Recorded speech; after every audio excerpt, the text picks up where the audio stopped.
The main reason that I use the flipped classroom method of teaching is because it gives me more time in class to design lessons that engages students and fits their individual needs. One of these type of lessons that I use during my student teaching is called Philosophical Chairs, to help show my students how many Native American tribes were divided on whether they should join the Confederacy or remain in the Union during the early days of the Civil War.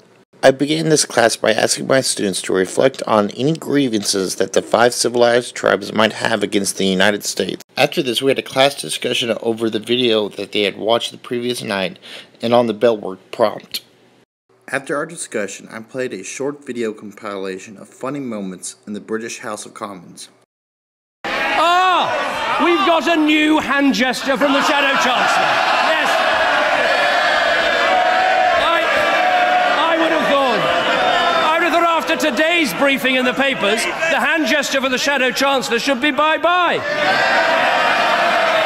You don't need it to be Christmas to know when you're sitting next to a turkey. And we not only saved the world, saved the banks and saved the banks and led the way. I didn't receive a proper answer then. Maybe Dodgy Dave will answer it now. I'm very worried about the health of the health minister, who's so overexcited he might suffer a relapse, and I'm a compassionate chap. I don't want that to happen, but the Prime Minister will... I then briefly explained how the House of Commons works, where one political party sits on one side of the room, and the opposing party sits on the opposite side. Next, I explained how they have debates in the House of Commons, where one person from a political party will make a statement, then a member from the opposing party will respond, along with how the speaker regulates debates. Order! Order! Order! Order! I then introduced the lesson by saying that we're going to have a debate similar to this. Next, I handed out 2 tribal newspapers with opposing viewpoints on whether the 5 civilized tribes should remain or leave the Union.